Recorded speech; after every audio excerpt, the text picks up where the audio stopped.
Fire and brimstone coming down from the skies. Rivers and seas boiling. 40 years of darkness, earthquakes, volcanoes. The dead rising from the grave. Human sacrifice, dogs and cats living together, mass hysteria.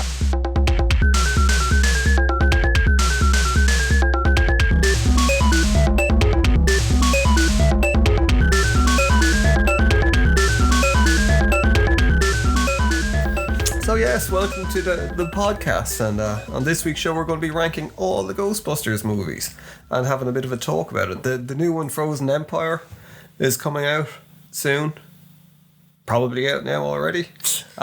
Which how much aware are you of it? Not at all. Yeah, you know, it came as a surprise. I've never seen the trailer for it about 2 months ago, and I was like, "There's a new Ghostbusters movie coming out." No hype whatsoever behind it. Yeah, I don't really know why they didn't hype it too much, because me looking at it, it looks really good. Some critics are being a bit harsh on it. I think the audiences are being very, very good with it. I was looking, just before we started recording, I was listening to Red Letter Media. They did a review of it in their half of the bag thing, and they were very positive about it. I think one of the most positive things they said about it was it's actually very like the cartoon. It's like an episode of the cartoon with that Monster of the Week thing. Yeah. I think the harshest criticism towards it is that they try and fit in too much.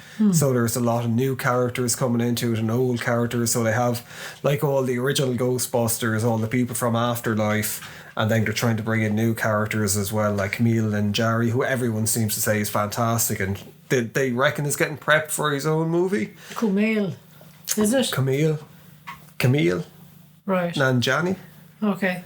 Nanjiani. See, this is a terrible thing. I know people, because like we're living in such a global world, which is a stupid fucking thing to say in the first place.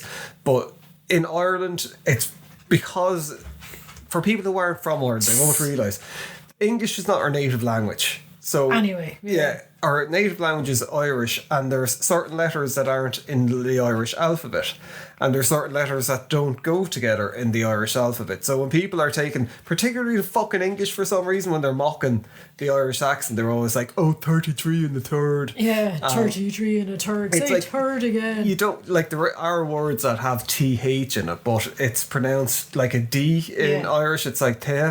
Yeah. Instead of like the, it's not pronounced, it's like de.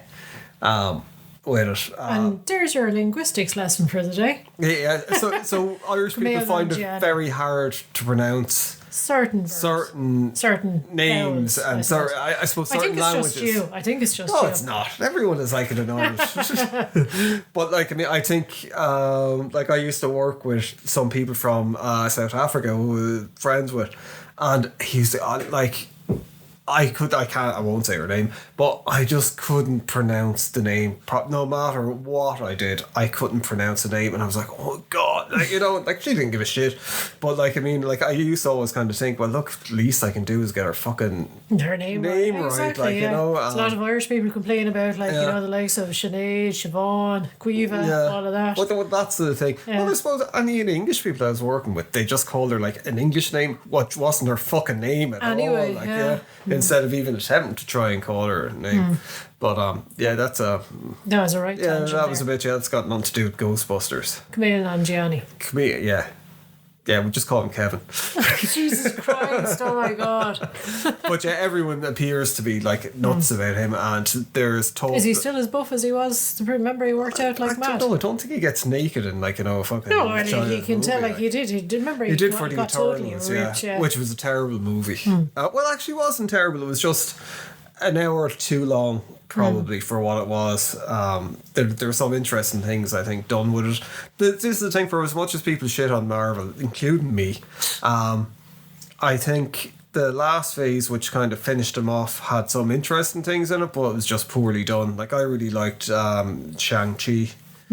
I really, really liked that film. I thought it was great seeing kind of like the kung fu aspect, and kind of like, you know, the Asian kind of like culture brought into Marvel universe.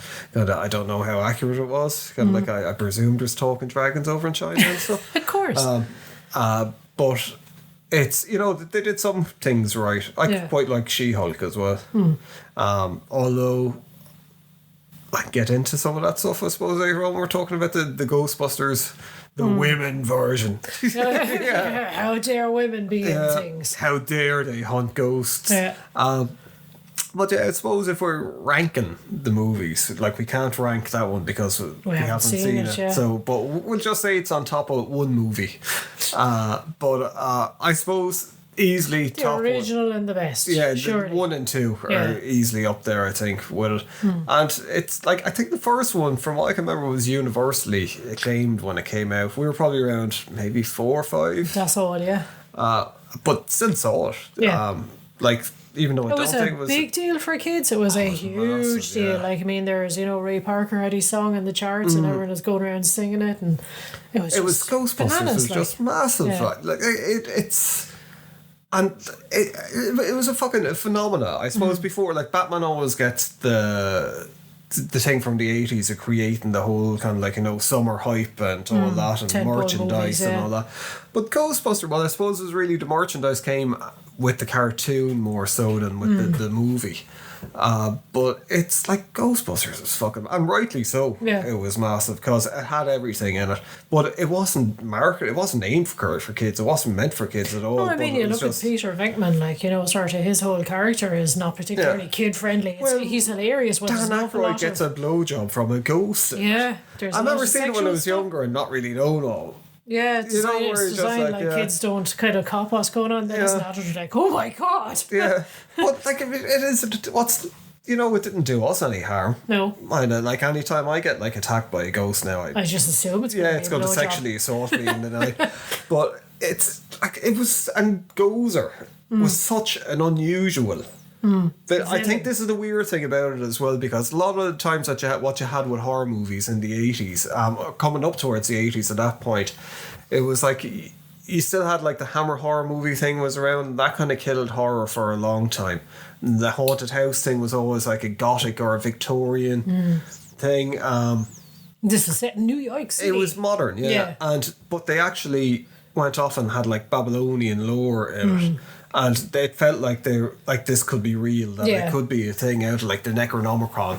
Or that there were these architects going around designing based on like sort of supernatural fucking conduits and stuff like that. And like, I mean, as is well known, like Dan Aykroyd was like big into the occult and stuff, so he brought all that stuff into the it. actual kind of detailed knowledge, I suppose. Yeah. So I think that the pitch for it at the time was about having like a horror film crossed with National Lampoon's That's party. Good description, I suppose. Yeah. Which it was, and like, I mean, fucking Bill Murray would have been like a comedy legend even at that stage. He would have been in movies and coming off SNL. Dan Aykroyd, fucking massive. Kind of the witty straight man as such. Harold Ramis was after directing. Did he do Animal Party? Or was that John Landis? Maybe. I can't remember, but he was Animal House, yeah. Yeah. Just Animal Party. I think that might be an entirely different I think he did Animal House, yeah. But it was that there was like the only new, and Sigourney Weaver was a massive name. As well as Rick Moranis. Yeah, Rick Moranis never really gets. I always forget about Rick Moranis. Yeah. Poor Rick Moranis. Where he got assaulted during COVID, didn't he? Oh, was that him? Yeah, he got like bad, like someone fucking like Jesus knocked him out, like, and like he's an old man at this stage. It was some random attack. It wasn't because he was like, it wasn't like you shrunk my kids, you bastard, in the street. But it's But I mean, even that was like so hilariously kind of set up as well. There's the comedy element and the spooky element and all the rest. Here's this like kind of real hangdog character, small little Rick Moranis, and he's been paired up with this like statuesque Sigourney Weaver, like as the two sort of the gatekeeper and the keymaster. Yeah, the keymaster, and the gatekeeper, But anyway, sorry, I was just. Well, like Zool, like who doesn't open up a fridge and go, Zool there's is in only Zool. I do every time. Only Zool. Yeah, but I'll never forget. Some years later, I think it might have been after Ghostbusters 2 came out. I remember getting the lift off a friend. We would have been about 12, I suppose. And the two of us were in the car, and his mother just started talking about Sigourney Weaver. And started going, I don't see what the big fuss is about. I've seen her naked and her tits are really small. And we were both like, what the fuck? Conversation for a mother and some 12-year-olds? Yeah, and the whole thing is, as well as Well, I wouldn't have been, awoken at that stage anyway, but Sigourney Weaver was definitely not someone who would have, kind of like, because it was Ghostbusters, aliens. It's not like a 12-year-old to be looking at that, going like, whoa. Look at the boobs on her. Yeah.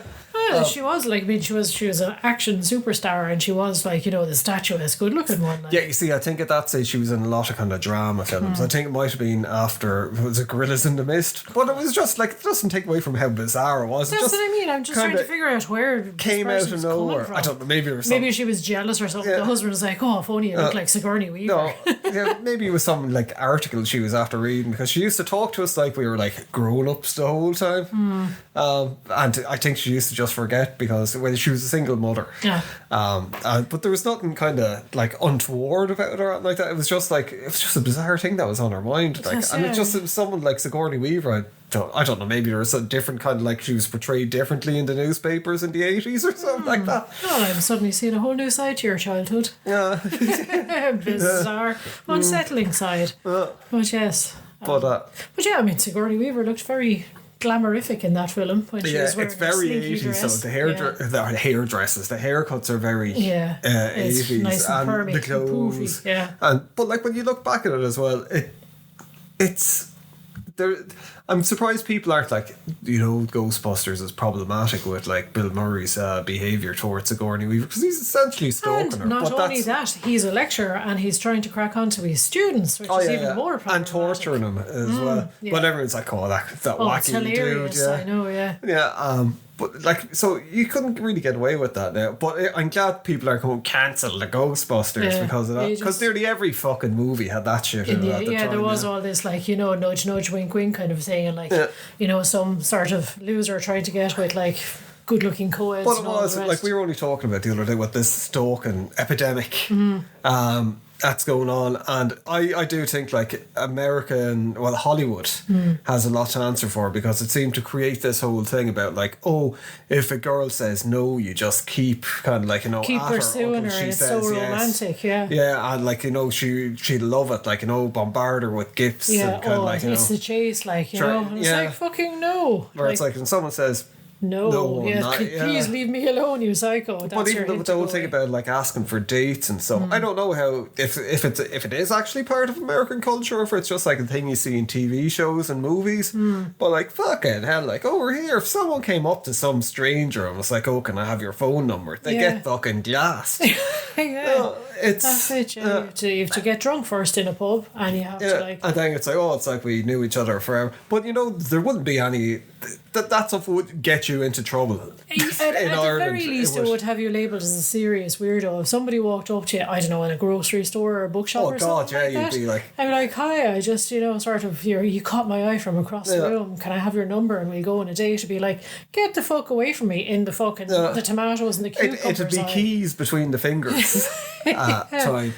Yeah, it would, and it'd definitely be like, fucking security, can we please get a CCTV still of this absolute weirdo that's like fucking no, it's a very bizarre concept. But it's like he's a sex pest. Yeah, absolutely. But that carried on in movies probably up until very, very recently. Until at least the early 2000s, I think. Yeah. Well, probably later. Yeah. You kind of forget, because like a lot has changed in movies and media, I think, over the last 5 years. But it feels like it happened a lot longer, because we constantly put on stuff that's not too long ago that we were looking at it and rewatching it. This would never be made nowadays. Like even The Office, a lot of the stuff in The Office. Now, I think Jim out of The Office is just a creep. I always said it. He's like an jerk. asshole, minor bully.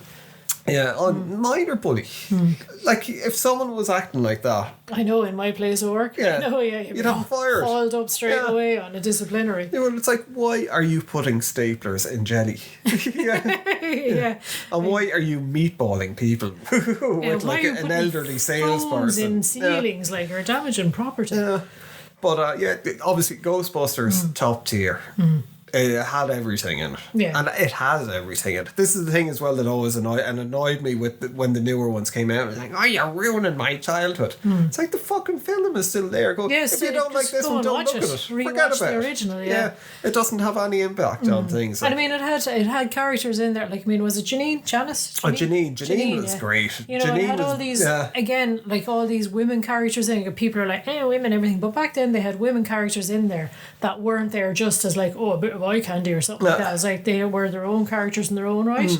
And, you know. But there was a realistic feel to it as well. And there was that tough New Yorker thing. Yeah. With Janine was a great character. Yeah. As well. And like I think Janine probably really came to life in the cartoon. She became a Ghostbuster in it, and you know there was a lot of different bits and pieces that Janine was in where you kind of went, Janine is an equal member nearly, quite integral to the operations here, it's just she doesn't give a shit. She can be quite lazy and stuff, but she's just sitting around, you know. It was, but yeah, she was a cool character, I think. Exactly. And Rick Moranis was like, oh god, what was his? I can't remember the name of his character.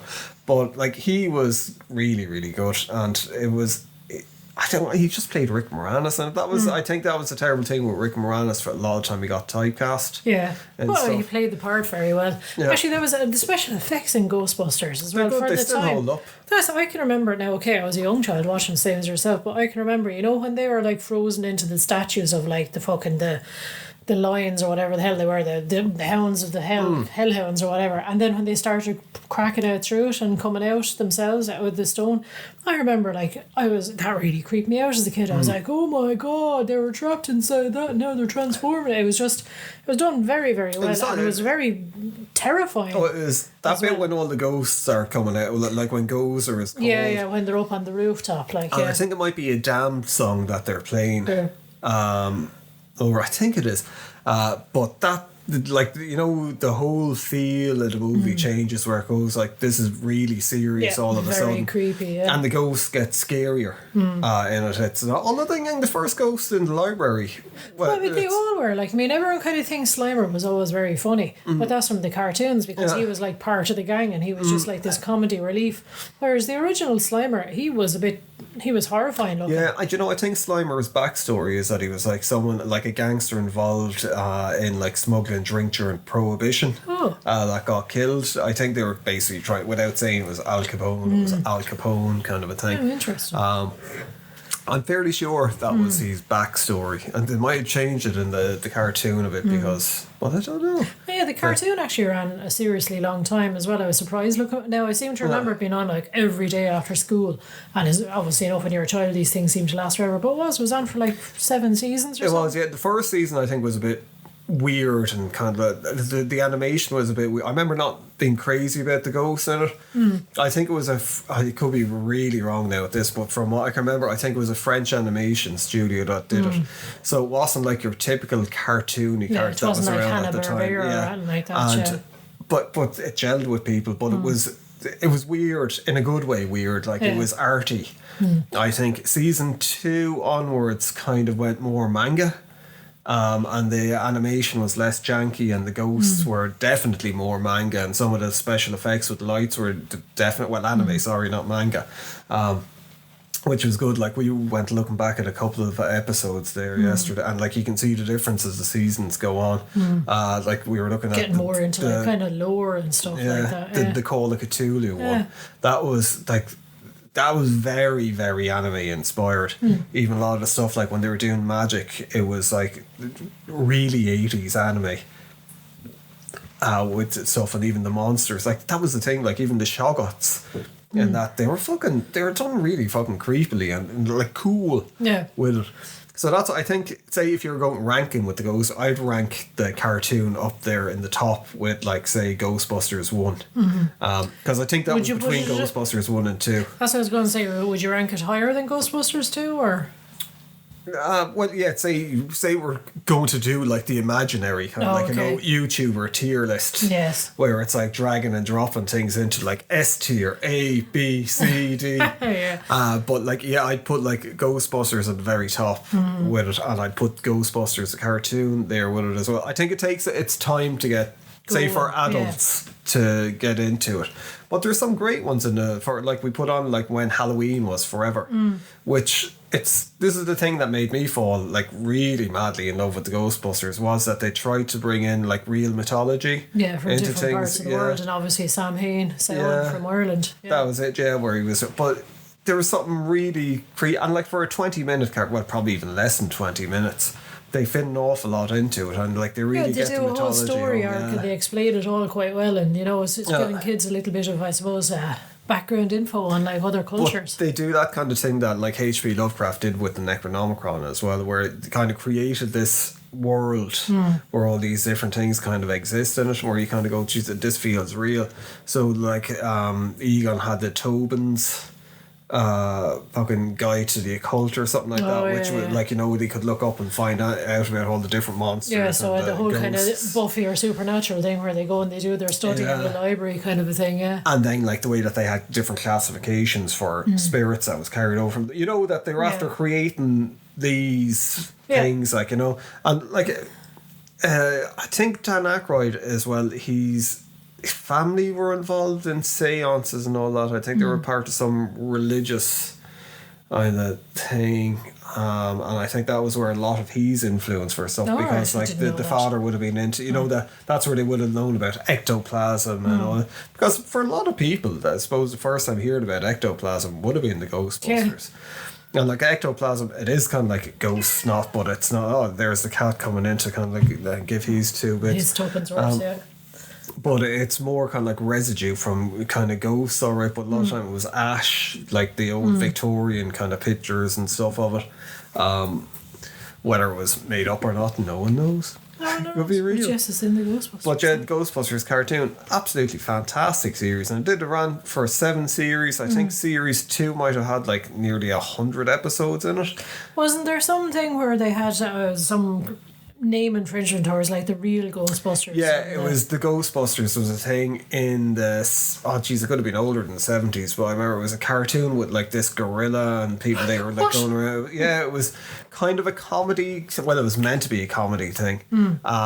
And then when they did like Ghostbusters the movie, that crowd, they were like, tried suing them, and it's like quite obviously 2 very, very, very different things.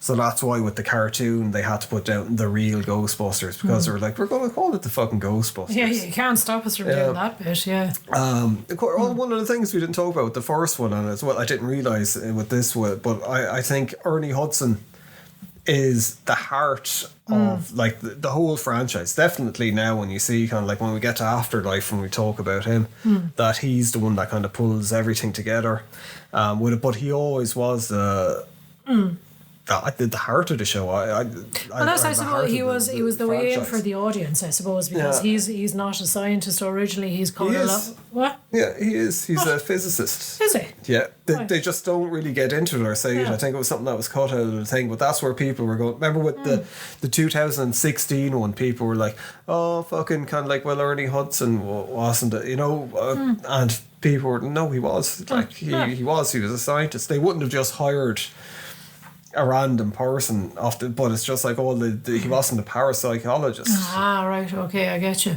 But what I was going to say is he's kind of the audience's way in, because he's the one that is kind of like new to the whole gang, and he's kind of like shocked at the ghost, all this kind of stuff, and it's the audience's reaction, I suppose, really. But as well, it's he's kind of got that kind of thing where he's the straight man nearly in it as well. And like when shit happens to him, he's just like, oh, like really shocked by it, and it doesn't seem to happen to the rest of them. Yeah.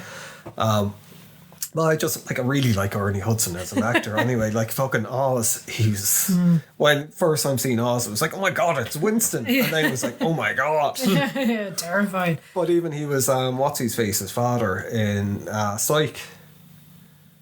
Oh, yeah. Gus. Yeah, Gus, yeah. Jesus, I was like, what are we talking about? And didn't he do that thing with comic book guys where he had like... Yeah, he was very, very funny in that. Yeah. And they were like, my God, I would never have thought that. We would have had Winston's Edmore selling comics with us. Yeah, out of an ice cream store or something. Believe it or not, he said it, I would never have thought it. But But I mean, the first film, it had everything, like, and it had this zany villain as well. Do you know what I mean? Like, who thinks of it like Stay Puft Marshmallow Man has been? Yeah. You know, you see this, he's like, he looks all cute, but he's like, you know, he turns terrible and horrible.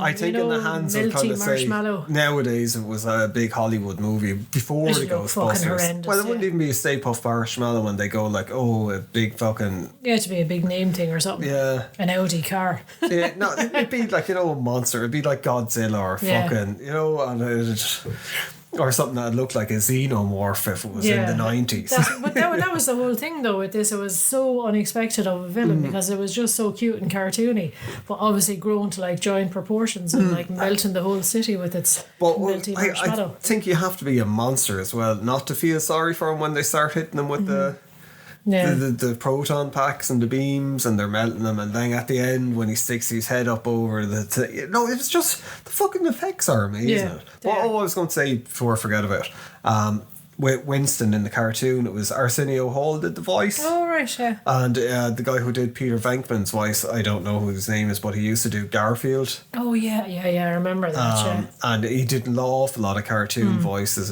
but that was, I think, a bit, because it was weird that, like, in the cartoon, Ray looked like Peter.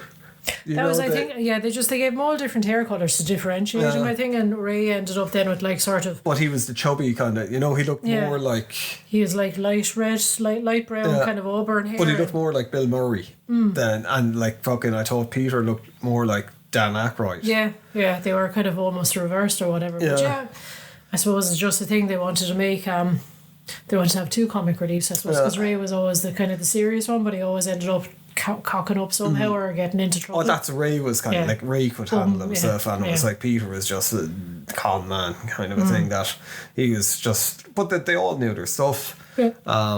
But cartoon. Anyone who hasn't looked at the cartoon, because you might be too young. For it. Yeah, for when it was running on. I'd go off. I'd skip a lot of the first season. And go into the second season and third. There's some fucking great episodes in it. There was one, I didn't look at it again, but there was always this like question, say, with horror fans about like, if a werewolf bit a vampire, would the vampire turn into a werewolf or vice versa? So they had an episode all about that, where it's a bunch of vampires and werewolves fight, and they like crossbred into like different like were-vampires and vampire wolves and stuff. And there was just some really weird episodes. Yeah. But there'd want to be over the years. And as well, at the same time that was on, it led into a comic, which I seem to remember having a big fondness for it. And then there was all the toys as well, which were cool. And like you could actually get a real proton pack in the 80s. Don't go looking that up. Well, you could buy the Ectomobile and all the rest. Ecto One and all. You could get, like, I never saw them in Ireland, but you could get like the proton packs with the little, and it was like a little handle that you twisted at the end of it, and it made the thing spin around. But sure, that's another thing I was going to say. Like Ireland Halloween dressing up was mostly just putting a black sack and a mask on yourself, because we didn't really do the whole sort of like expensive Halloween shop. And I think Ghostbusters might have been the first like TV film type thing that kids could actually make themselves, because like every kid, it was like stick a Hoover on your back and fuck off. Yeah, you get your Hoover, and you have like, most kids are from the country and they have their little boiler suit for working on the farm, so throw on your boiler suit and put a Hoover with your hose on, and away you go, and suddenly you're like a Ghostbuster for Halloween. So yeah, I thought that was probably got really into the imagination of kids. Like, it's. I think it was really positive, and then kind of coming up towards the 90s, we saw, like, there was a game on the Amstrad, and it would have been on the Sega Master System as well, which was really good. It was nearly like a resource management game, where you start off the Ghostbusters business and you go off and catch ghosts, and you'd have to charge people money for it and then pay your rent and all that. Here's how to be a grown-up. Yeah, and it was fucking really good. Like, I mean, it looked awful, but it was really good. Of course, then there was the game, which was like the unofficial third movie, because like for a long time it didn't look like number 3 would get made. We'll get into it, I suppose, after the second one. But that game is fucking really good as well. I think they've remastered it, and it's because it's probably over 15 years old now. Yeah, But at least. it is really, really good. And it's kind of true to... Was Dan Aykroyd involved in that as well? Yeah, he was, yeah. I think all of them, they gave their voices for it because it was like meant to be a sequel. But like you're the new Ghostbuster, the new member, because they're trying to expand on the whole thing. If I remember correctly, I think Zool is back in, but it's more to do with Ivor Shandor again, which is in after, is a common name that comes up through it, and then the cartoon keeps coming up as well about like the way they But part 2, yes, everyone was like, oh my god, part 2 is going to come out, and it kind of tanked. Yeah, it just really did not do as well as the first. Even though looking back on it, it's still a decent film. I still enjoy it. I loved it when it came out. I think what happened is what you see happening sometimes now with fan bases, where fan bases get a bit older and they kind of forget that the initial movie was for kids, and they enjoyed it when they were kids, and they're like, oh my god, I can't believe. And like, I mean, I think part 2 was definitely more aimed at kids because they knew, right, we actually have a franchise now.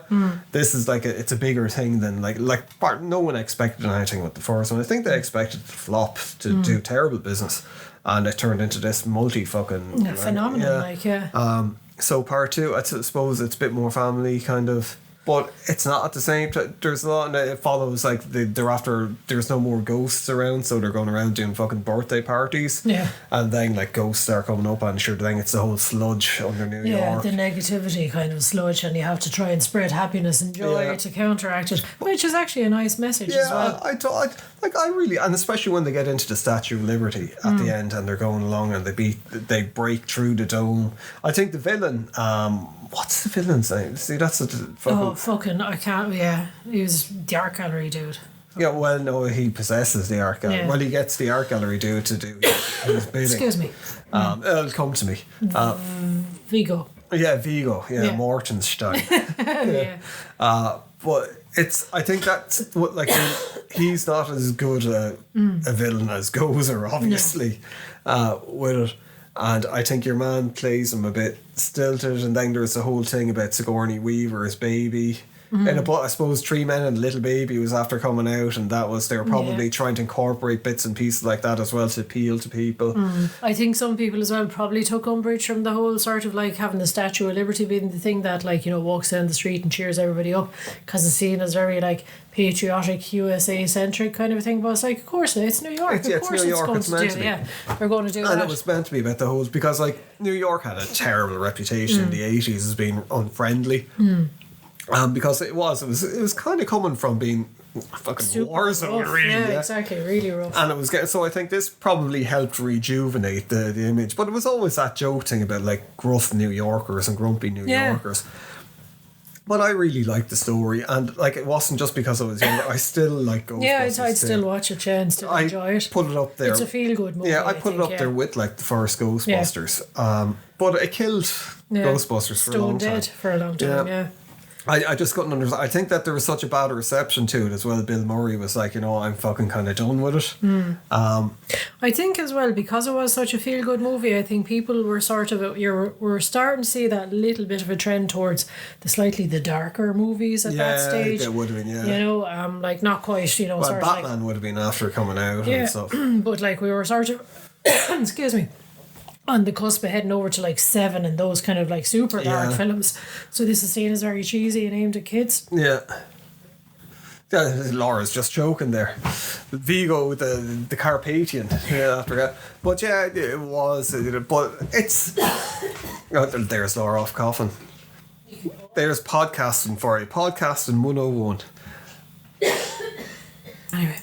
But yeah, now that Laura's no longer being attacked by a ghost, do you know one of the freaky bits in, like, because there were, like, it wasn't like part 2 was all nice and stuff. The bit when the baby gets swallowed by the bathtub, when the bathtub comes along, that's fucking creepy, terrifying. And your man as well, when he like the gallery guy, when he gets like, I don't know, they never show him getting possessed by anything, but there's one bit where he turns into this weird nanny and tries to kidnap he does kidnap the baby, and his eyes go red and he floats off through the sky. That was like fucking... That'll invade your nightmares, yeah. That was fairly creepy. But the end was a bit... where it was like they saved the baby, and then there was like the the painting appeared. But I suppose it felt more like a TV show episode than, or even a big film as such, film, yeah. I suppose it was the whole scene at the end kind of rescued it a bit, I suppose, didn't it? The whole Statue of Liberty coming to life and walking down the Main Street or whatever. But even with the song, like your love keeps lifting. In your heart. No, that was from fucking Scrooged. All right, okay. Yeah, it was your love keeps lifting me. That's higher. it. Sorry, there we go. Yeah. But yeah, it's unfortunately it killed it. And there was I think there's still a lot of people that kind of shit on it. And it's just like fucking. There's not much of a difference. It's an 80s classic. Yeah, it is. Yeah. So then Ghostbusters went dark for a very, very long time. There was the cartoon Extreme Ghostbusters, which I think maybe 2 seasons it got, which was all right. It was very 90s. I think it's definitely got its fan base out there. Yeah. I can't say, I've never really looked at it, so can't rank it.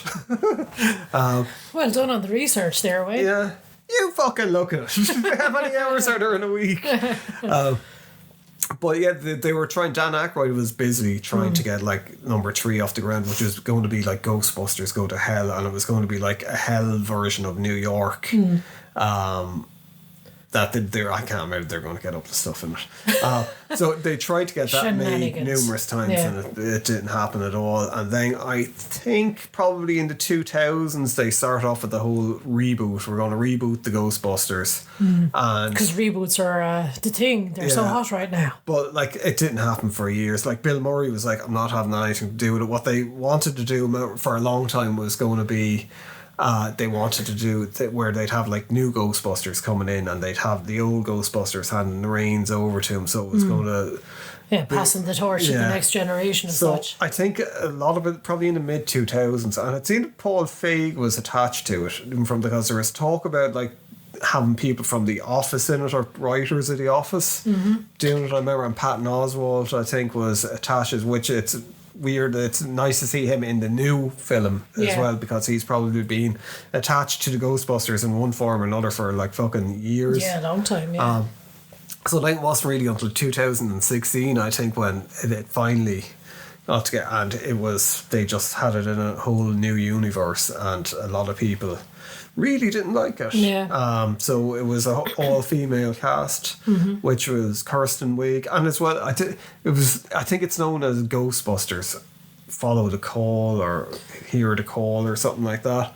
But they had it hoped to be rejuvenate. To start with a whole new franchise. A whole new thing, and like as most people know, it did not work. Like it was before it fucking came out, even before a trailer of it. Once they announced the cast, people were like, "Oh, women, yuck." Yeah, and as well as I suppose it didn't help as well that they did have cameos from all the original cast members. Badly, but and it was all like in random, irrelevant kind of things, like one of them is a taxi driver, this kind of thing. It was like, no, have them as actual Ghostbusters, like showing up, Well, that was the thing where they just get like it was like Ghostbusters didn't exist. Didn't they? Exactly. They were trying like Peter Venkman showed up as like an actual debunker, like a doctor, whatever his name was.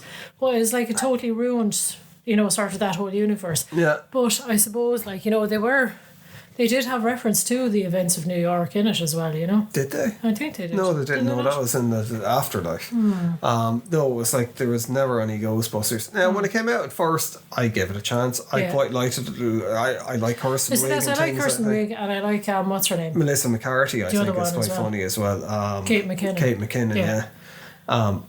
So I like the kind of and I like the setup of the characters where you have the straight-laced one who's trying to climb the academic, sort of ladder, and you have sort of the wacky one, and then you have the one who doesn't give a shit what anyone thinks. And Thor was quite funny in it as well. Yes, actually, he was very Kevin. Yeah, very funny. My cat. but never not laugh at that. Now at the time when it came out, I was like, I don't understand why people hate it so much. Now we went back looking at it again about 2 nights ago, and I could clearly see why.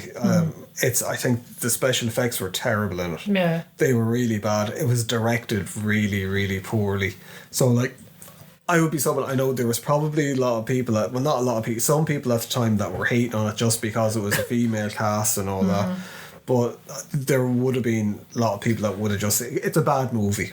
I do think it's a bad movie. It's very hard to defend it after looking at it a few times. It's passable. It's okay to watch, but I wouldn't put it up there at all with the original Ghostbusters or anything like that. I think they did too much ad-libbing, which was kind of like the style in some comedy movies at the time. It was, but in this one I think they lingered a bit too much because even, for example, in Kirsten Wiig, you know, sort of there's a scene where sort of this guy that she was kind of half seen at the university, she goes over to talk to him, and then the camera starts lingering back at Melissa McCarthy, Kate McKinnon, and all the rest, and they're basically slagging him off, and you can tell they're riffing off each other, trying to be funny, and it's like, you need to cut that, cut that shit. And I think that kind of ad-libbing was after having its day, say, with like Anchorman the 40-year-old virgin and Anchorman, and it was, but it's just, I don't, the effects in it kind of, because I remember looking at the first time thinking, you know, it's not as bad, but I think it was because it was after getting such a shitting on that, you were kind of willing to give it a go, horrific movie, where it's not like a terrible movie, but it's not a good movie. I don't think there's very little to kind of like defend it, I think, as like, I mean, it's obviously the worst out of the Ghostbusters if it was movies. not related to the Ghostbusting universe, if it was just we were going off, we're kind of doing the whole, I think it would have done better nearly. I think, well, you wouldn't have had the rabid fan base attacking it, and if it was just a ghost film, if you know what I mean, I think they would have done far better like that. Like the ghosts in it were kind of a bit crap. There wasn't any scary moments in it.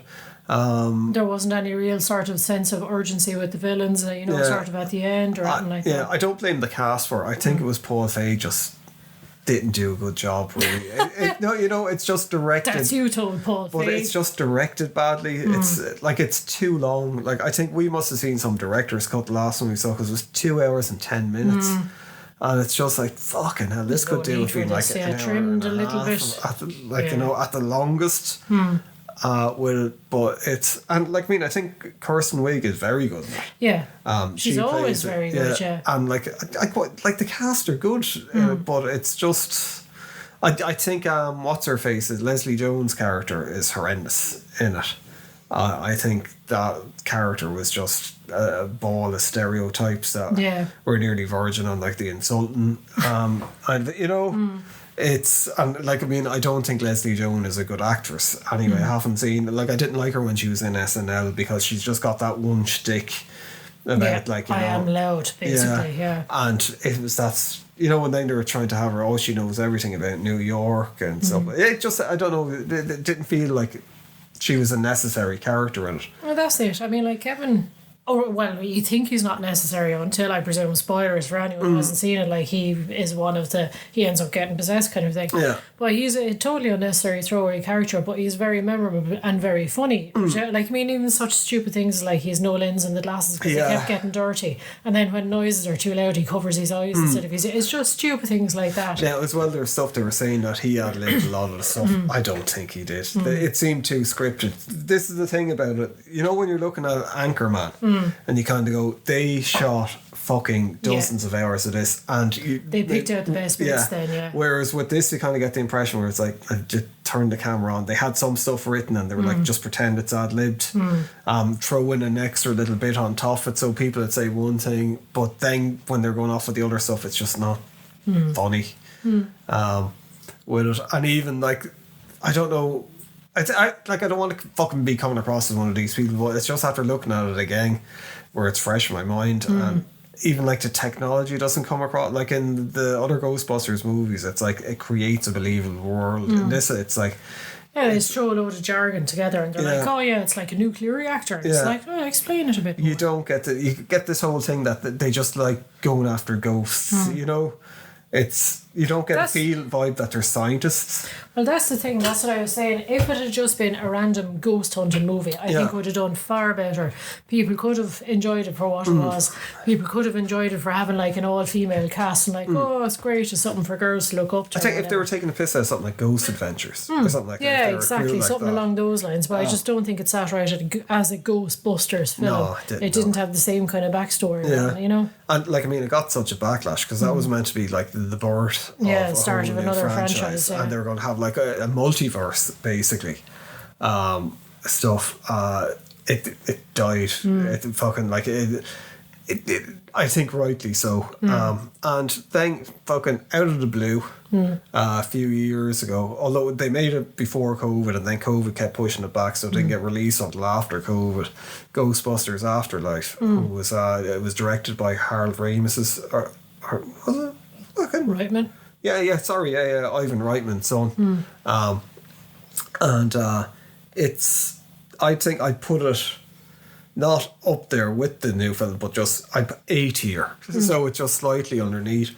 It's like probably the second time we looked at it there a while ago. It's a great kids film, proper kids film. 80s kids movie. As the stars and as the central characters and as the ones that the adults are not believing them and they're trying to, save the universe and all this kind of, your typical 80s kids film, And the little girl in it is brilliant. Yeah, she's fabulous. And one of the funny things is it's the story for it, we're not even going to bother saying spoilers, but I think they picked it up well with, sure, of course, Harold Ramis was dead, and he died actually. Yeah. He died fighting ghosts, basically, didn't he? I know in real life I'm on about it. Oh, sorry. Yeah.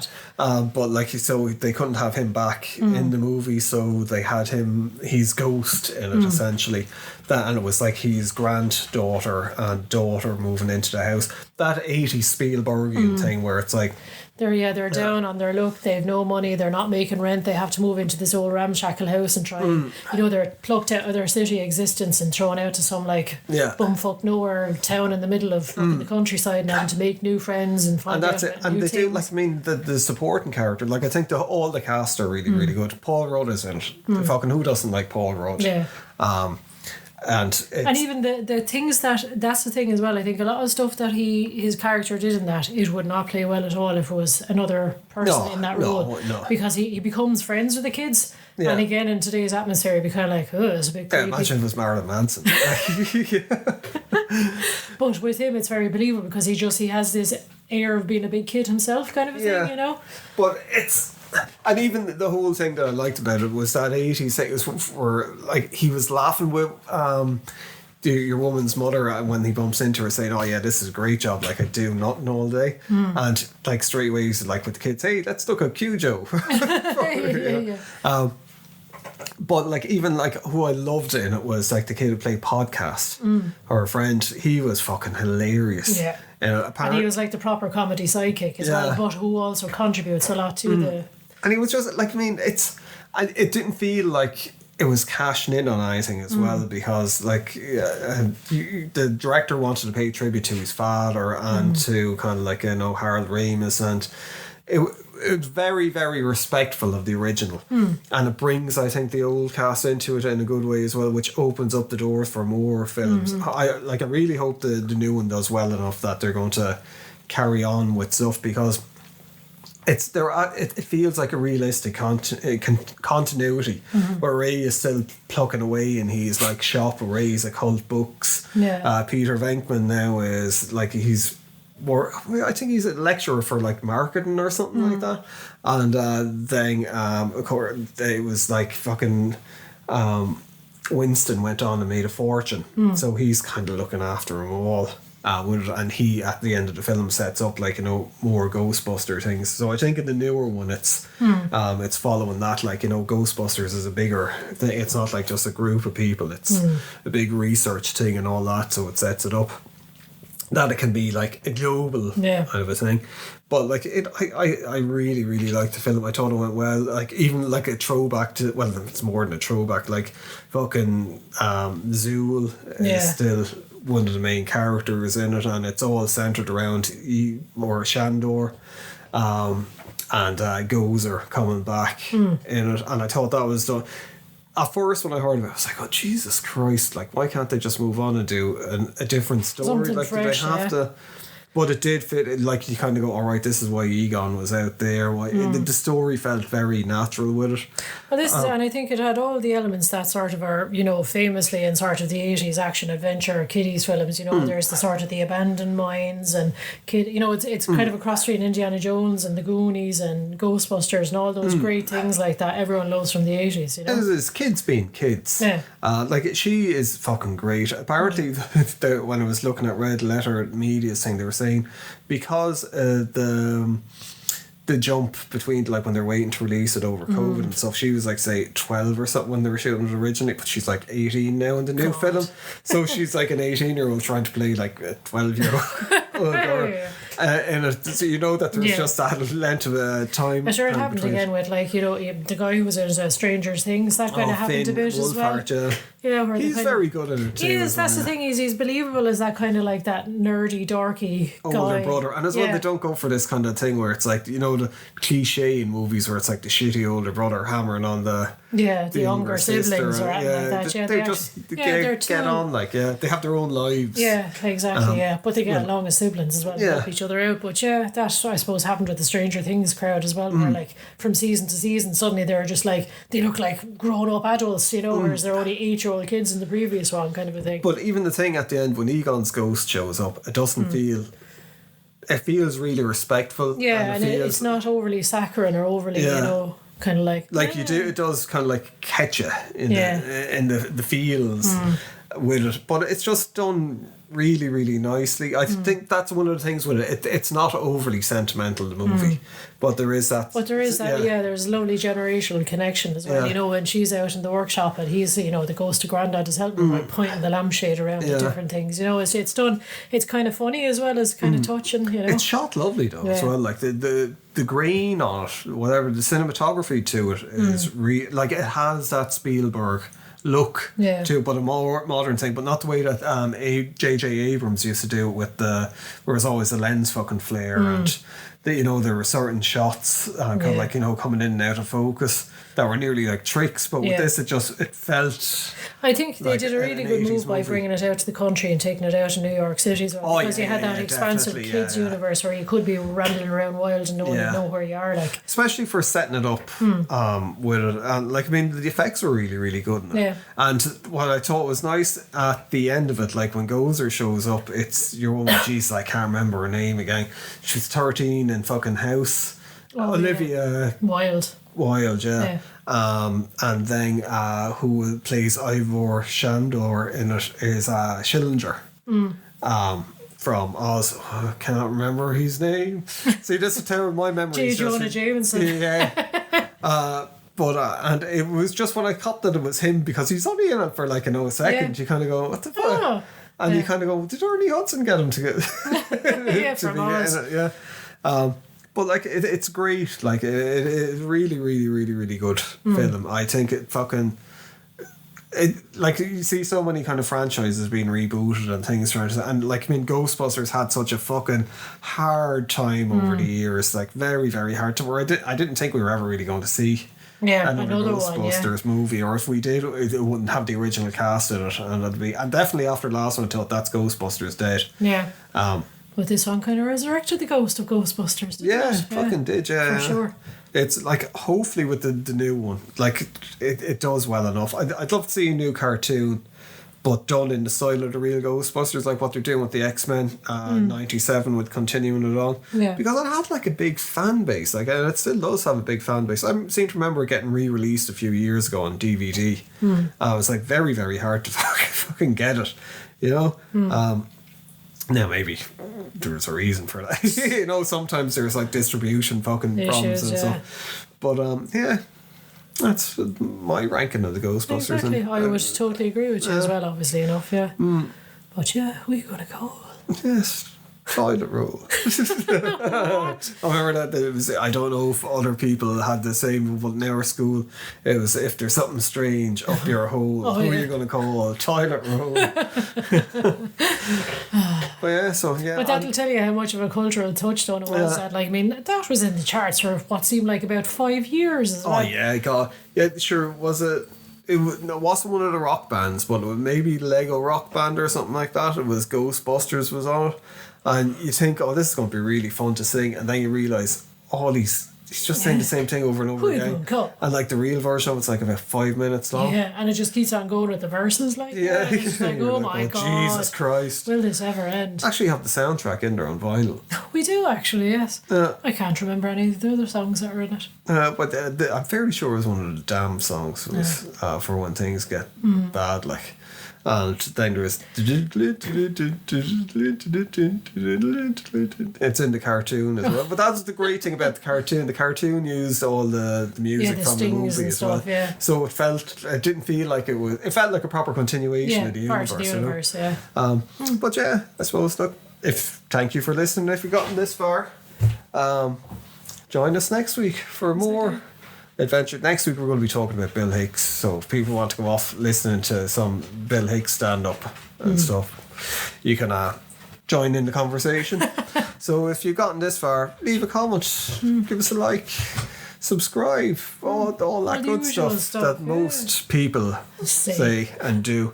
But thank you very much, and keep busting them ghosts.